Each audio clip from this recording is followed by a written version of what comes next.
Hi, this is Darren with Strumpatterns.com, and welcome to the Beginner's Music Theory series. This is the first video, and in it we're going to talk about what is music theory, what it's not, some of the pitfalls to avoid, as well as an overview of the topics and goals for this series. So now you know, so let's go!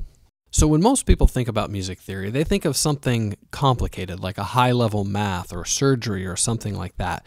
But really it's not that hard. Most of the concepts I think you'll find are pretty simple. It's just, it takes a little bit of time to learn how to apply them creatively and usefully without having to think about them too much. So maybe in that way it's more like a language. But I think you'll be surprised about how quickly you will pick up most of these concepts. So as I suggested, language is a great way to think about music and music theory. Just like if you're writing a how-to manual, it helps to be able to understand what a verb is and a noun is, so you can communicate with people in a way that they understand and that we all agree together. But just like a how-to manual is very different from poetry, where poetry seeks to express something beyond something that is factual, something that is true or false, or a method of doing something. So poetry takes these rules and then it breaks them, or it bends the rules, maybe uses sound and shape and rhythm to color the meaning so that the expression of what they want to say becomes more important than the logical, true, false kind of nature of the words themselves.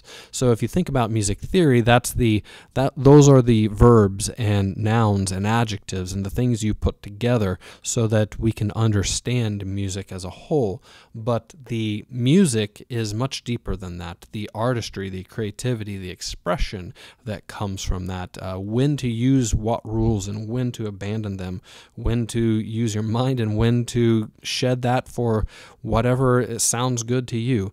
But having a basic understanding of the rules so that you know when you're breaking them, I think that is a very useful thing for a musician to have.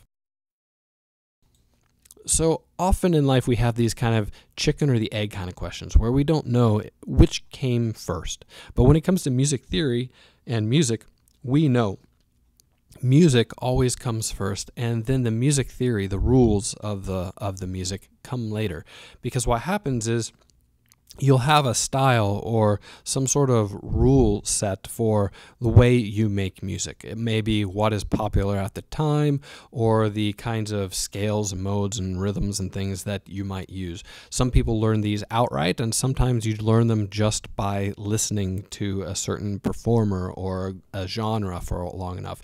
You kind of absorb the rules of the music. But then what happens is someone else comes along and they create their own voice, their own music, and it will take some of those rules and change them. And then what happens is the music theory to express those ideas has to change to catch up with the new ideas. So music theory always follows after the music. And that brings us to another important idea, that music theory is not a prescription, it's a description. Okay, so it's not something that X plus Y equals Z. It's a description of, if you apply a minor chord but you throw in this pitch underneath, it's going to change the way you perceive that minor chord. So it has some description of the kind of feeling that you might get when you do certain techniques, but it's not a do this and then this kind of recipe for how to make music, or at least if you want to avoid really predictable and mundane kind of music. And that's where, sometimes music theory gets a bad rep because people are using it as a prescription. It's just a formula. Do this, then do that, and voila, you have your song. But good music, music theory is just descriptive, not prescriptive. So, that's my kind of opinion, that some people avoid music theory because they don't want to get bogged down with sounding like everyone else or being too mental about their music, and they just want to say, just let it flow kind of idea. But if you ask me, I think it's really good to learn these things, but then you can't be so strict about it that you only stick to it and become formulaic with it. So understand that music theory is not a prescription, it's just a description. So what if you wanted to write some music that reflected this storm? knowing that you wanted to write something like that, it might suggest certain ideas. So for one thing, I know I'm going to want to use some darker scales. So I might want to use something like Phrygian, or I might want to use a minor scale, or I might want to use more chromaticism. Whereas if I want to write something like this, then I'm going to want to use some brighter sounding scales. So I might want to use things like major or mixolydian or something of that nature, even some major pentatonic ideas. Also, it's going to help me select some of the rhythms that I want. When I'm looking at this, I want something that is going to be slow moving and creates kind of a sustained feeling of peace and tranquility. Whereas when I come to this storm, I'm going to want lots of motion, lots of movement, lots of jagged edges. Okay, so I don't want long notes. I don't want really constant sound. I want abrupt changes in loud and soft. So knowing these kinds of things, the kind of thing I'm wanting to communicate suggests which tools of music theory for me to use. Those are some of the things we're going to look at in this series. So what are the different scales? In fact, what's the basic musical alphabet? What is a scale? Then what is a chord? What's the difference between a C major 7 chord and a C7 chord? Or what is a C sharp diminished chord? Or what's the difference between an add chord and a sus chord? I also want you to be able to look at a chord sheet that just has a bunch of lyrics and chords written on it and help you figure out what kind of key you're in so you know what kind of scale to use with it.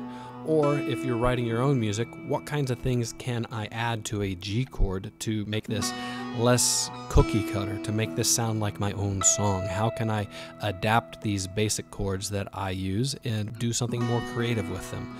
So I also hope to help you with understanding bar chords and the shapes and patterns that those create, as well as how to use a capo. So those are some of the things we'll look at in this series. And like I said, we'll start off real basic and then we'll build over time. And I hope that if you make your way all the way through this series, that you'll have a much better understanding of the stuff that you're playing. So I've taught these concepts a number of times to my students, but they've always been right there in front of me, so I can see on their faces if something doesn't make sense to them, and I can re-explain it or re-go over something with them. So since I don't have you in front of me, I really hope you will leave a comment if something doesn't make sense, or also in the description box, as well as at the end of the video, I'm going to leave links so that you can contact me through Facebook and Twitter and Google Plus and all that stuff. So if I get enough questions about the same kind of thing, I will try to make an update video to further explain those things. And that's it for this video, but it's the first in a series, so be sure to click here to catch the next video in the series. Also click here if you'd like to catch a video from another series. If you'd like to subscribe to my YouTube channel, click here so that you don't miss out on future videos. Leave any questions or comments you have down below. Also, you could follow me on Facebook, Google+, or Twitter by clicking here. And if you'd like to support me and keep these videos coming, you can click here to make a donation. Otherwise, we'll see you in the next video, and thank you for watching.